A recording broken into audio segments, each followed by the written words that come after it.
Defence চেরা দৌড়ে গোলরক্ষককে একা পেয়ে গিয়েছিলেন ক্রিস্টিয়ানো রোনালদো। শট নিলেই গোল, কিন্তু তিনি বাড়িয়ে দিলেন পাশেই থাকা ব্রুনো ফার্নান্দেজের দিকে। খালি পোস্ট পেয়ে বল জালে জড়াতে ভুল হয়নি তার। আর এই গোলের মধ্য দিয়ে তুরস্কের বিপক্ষে বড় জয় নিশ্চিত হয়েছে পর্তুগালের। একই সাথে রেকর্ড গড়েছেন রোনালদো নিজেই।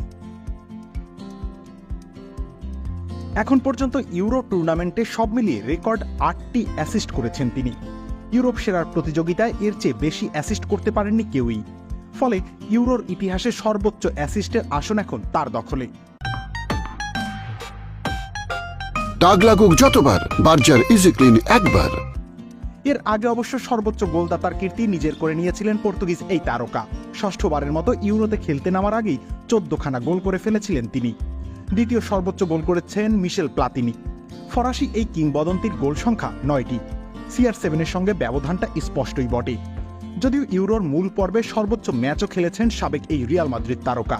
এখন পর্যন্ত 27টি ম্যাচে মাঠে নেমেছেন তিনি। তবুও একই সাথে গোল আর অ্যাসিস্ট বিভাগের সর্বা হয়ে ওঠা নিঃসন্দেহে বিশেষ কিছুই। ফুটবলে তার অবস্থান কতটা উপরে সেটি যেন আরেকটা প্রমাণ হলো। অথচ ইউরোর আগে দলের নিয়মিত একাদশে এই স্ট্রাইকারকে রাখা হবে কিনা সেটা নিয়েও সন্দেহ তৈরি হয়েছিল গুটি কয়েক মানুষের মনে। তাকে বেঞ্চে রাখা হোক এমন গুঞ্জনও উঠেছিল। কিন্তু কোচ রবার্তো মার্টিনেজ ভরসা রেখেছেন দলের সবচেয়ে অভিজ্ঞ খেলোয়াড়ের উপর, ভরসা রেখেছেন ফুটবলের সর্বকালের সর্বোচ্চ গোলদাতার উপর। এখন দেখার বিষয় ভরসার প্রতিদান কতটুকু দিতে পারেন 5 বারের ব্যালন ডি'অর জয়ী এই ফুটবলার। চলতি ইউরোতে এখনও গোল করা হয়নি তার। আপাতত সেটার অপেক্ষায় আছে পুরো বিশ্ব।